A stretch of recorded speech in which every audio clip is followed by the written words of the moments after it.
Welcome to Pick Up and Deliver, the podcast where I pick up my audio recorder when I drop my kid off at school and deliver an episode to you while I walk home. I'm Brendan Riley.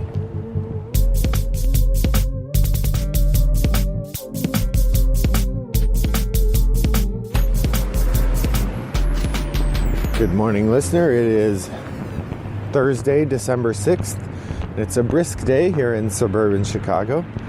The sky is the sort of gray slate of December that I've come to expect, and I wouldn't be surprised if I find snow on the ground by the end of the day. I'm walking home from dropping my son off at school, and I have a question from the Pick Up and Deliver Guild that leads me to an episode for the day. So, regular listener Chris Hickman writes, Steve of the Secret Cabal often talks about Homer Simpson's Car, referring to a particular episode of the series where Homer's brother owns a car company and Homer designs a car that has every single feature that he wants. That's a Simpsons episode with Danny DeVito, if I recall. That was me. This project ends up being a failure and bankrupts the company. Steve uses this as an analogy to describe a project where you can include everything you could possibly want into a game. What would be your Homer Simpson's Car, assuming you didn't actually bankrupt the companies involved or yourself? This is an interesting question, the idea of what kind of thing would you make if you were Homer designing that car. Of course, the moral of the show is that it bankrupts the company because if you try to put everything in, it won't be good. And I think when Steve uses that analogy, he's talking about a game where the designer put in everything they wanted without thinking about whether it actually made it better or not, or whether too much is bad. That said, I love the idea of the question, the idea of what would a game be if it had everything you wanted? Because Homer liked the car even if no one else did. Chris writes, I'd personally love to see a game like Terraforming Mars get the Stonemaier Games treatment. I completely redo the art with Jacob Razowski, have high quality double layered boards like Scythe, 3D painted city and forest tiles like Scythe Resources, metal cubes, and the big box to hold everything. So I can totally see that. Terraforming Mars having that treatment. I've seen 3D printed components before. I imagine people have used the Stonemaier upgrades. But yeah, to be able to get that all in one box would be a really interesting revision of the game. And I think make for a nice treatment of Terraforming Mars. So what would be my Homer Simpson's Car game? I think I'm going to take this from the game design perspective, being that as a founder and game designer in Rattlebox Games, I do aspire to or do trade in the game design. I do travel in the game design circles some. So I'm going to take this question of if I were going to build a Homer Simpson's Car game, what would that game have? So I got to think about the games I like and what they have. So thinking about my top game of all time, Netrunner. What is it about Netrunner that I like? I like the asymmetry. So this my car would have to have asymmetry. I also like the bluffing element of Netrunner. So this game would have to have some hidden elements, some things where you could make the other opponent think you're doing something when you're not. And finally, I like the multiple paths to victory. One of the best things about Netrunner is how flexible it is. You can take all sorts of different approaches. And a lot of the games I really like have multiple paths to victory. So I think that would be the third thing out of Netrunner that I would take. So we've got a game with asymmetry, hidden components and bluffing, and multiple paths to victory. But that's not nearly everything. That's not all. Thinking about other games that are in my top group. One of them is A Study in Emerald. That would be my second favorite game. And as I think about A Study in Emerald, there are a couple things that I like. I like how much is going on. There's so much crazy stuff going on. But I really like not just the hidden activity of Netrunner, but also the hidden motive. I mean, one of the things I find really fascinating about A Study in Emerald is that you don't know which other people are on your team. And that's obviously what's at the heart of social deduction games like The Resistance, is this question of which people are on your team and trying to puzzle out who's working in your behalf. So as I think about a game that's going to have everything I want, one of the things I would include would be this hidden motives.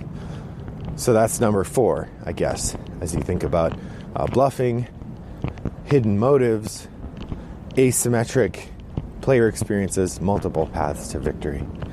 And then the 5th one is one of the first things I talked about here on Pick Up Deliver way back in one of the episodes, definitely before episode 10, so in the single digits.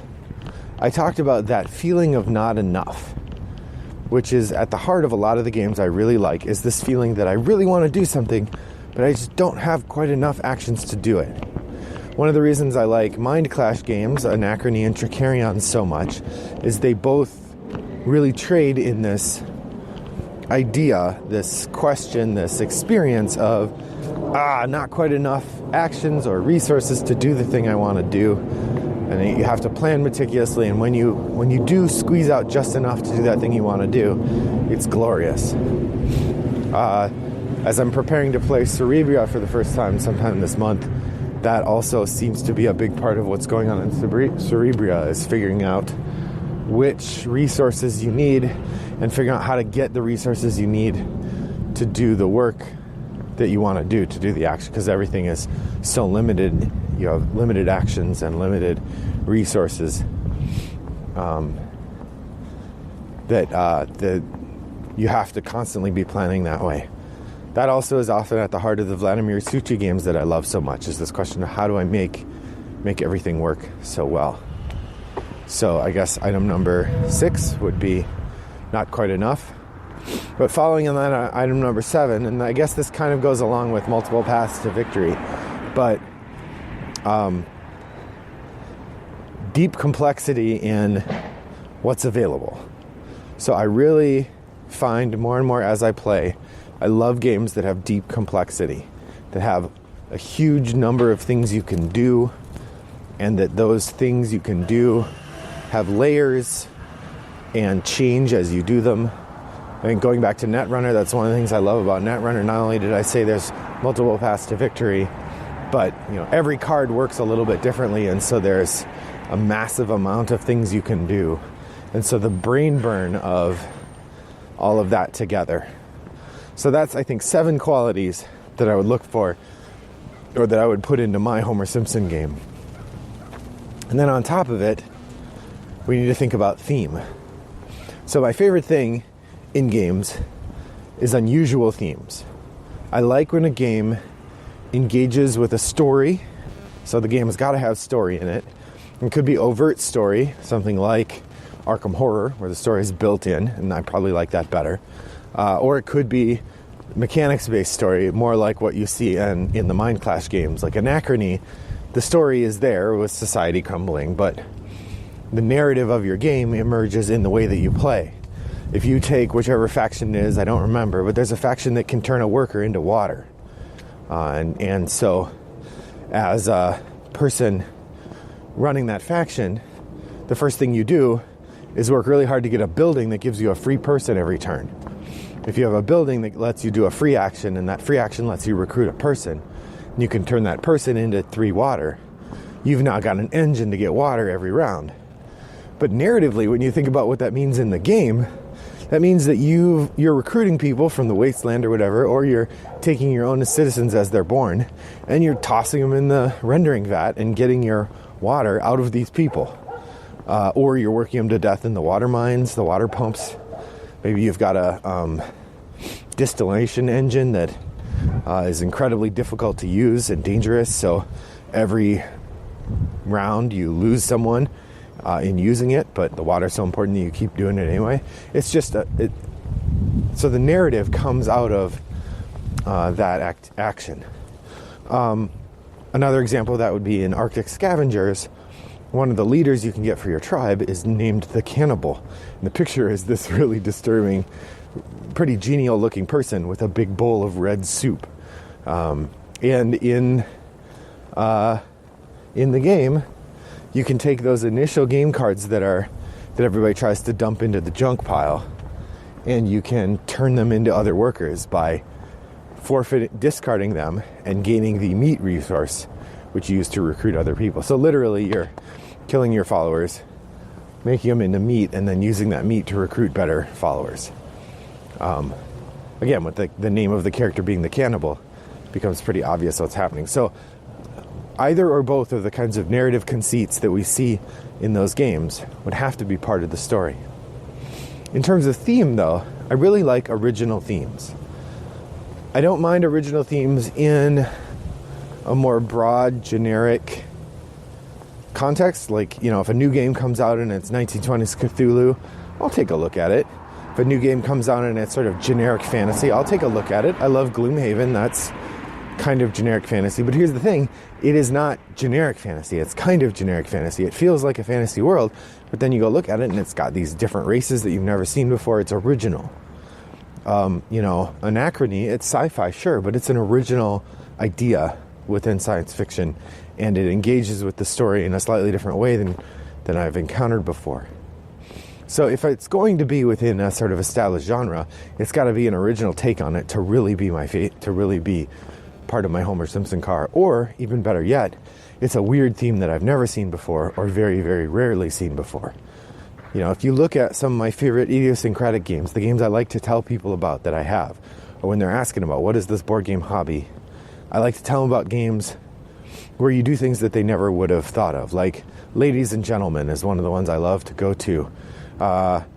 In this game, you are a lady trying to prepare her dress for the ball and get prestige points by wearing a nice dress to the ball.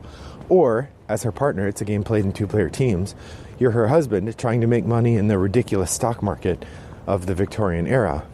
And the fun point of the game comes from the fact that the women do the shopping, but then the men have to pay for it, and you're not allowed to discuss specifics. Like the women can turn over the dress and the shoes and the purse that they want to buy that day, but maybe the man only made a third of what he needs to buy all those things. So then he has to decide which of those things to buy, which of the things to pay to put on hold, and which ones to tell his wife, no, we're not buying that today. And within the rules of the game, as in Victorian England, you're not allowed to talk about how much money you have, and you have to speak in sort of coded language to try to communicate what the wife really needs is the purse, because that goes with the other things she's already bought and fits the point scoring plan that she has. But you can't say, I need the purse because it fits my point scoring plan. She needs to say, I really love this purse. If you have to choose, I would like the purse. I need all the things, but the purse is most important, or something like that. It's funny and fun and weird. And weird turns out to be a big thing for me in games, because same old is not interesting.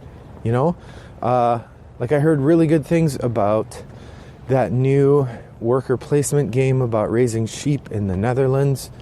Oh boy, I can't even remember what it's called. Lowlands. But it's a game about raising sheep. And even though the communal dike building thing sounds interesting, I don't need another farming game. So for me, the theme needs to be something I haven't encountered very much before. As to what that theme would be, that part I would leave up to whatever's coming in. But a theme, an unusual theme, to me sounds intriguing. Let's see. I guess the last thing in this one isn't so much a Homer Simpson's car as a desire for design. I far prefer games with input randomness rather than output randomness. In other words, games where if there's something random, it determines your options, not your outcomes. And the secondary thing, I really like when the mechanisms tie to the theme. So when you can explain the mechanism in terms of that story element I was talking about before, that part really feels solid to me as a useful way to design games. So, I think if you look at my favorite games, or the games I talk about a lot, you'll see a lot of these elements appear in those games. That I think that these are the things that drive me to a game. But to have a game that had all of these, and then on top of it, the great components that Chris was talking about, I'd love to see a game. I like the Stonemaier components, and I like the nicer boards and a robust rule book. Oh, I love a good rule book. with lots of pictures and well-written, player aids galore. All of that stuff is just really my bag. So, would that destroy the company that made it? Probably. That's an unintended part of the Simpson Car rule, is that it's inevitably going to cause problems for the people making it. Nonetheless, that's my Simpson Car that I would make. Thanks for joining me on this episode of Pick Up and Deliver. Thanks to Chris Hickman for popping a question into the Pick Up and Guild forum. If you have something particular you'd like me to respond to from another podcast, or a question you'd like to ask, that's a great place to do it. BoardGame Geek Guild 3269 is where you can find that conversation. My username over on BoardGame Geek is Wombat929. If you'd like to play a game with me, I'm on Board Game Arena and BoardGame, also as Wombat929. Look me up there, or the easier way probably is to message me on BoardGame Geek, and then we'll get connected on BoardGame Arena. I have a full account on BoardGame Arena, so I can start games there. BoardGame, I think I'm more limited because I don't pay for that service. So please do join me at one of those two if you'd like to play a game. Well, thanks for listening. I hope that your next walk is as pleasant as mine was. Take care. Bye-bye.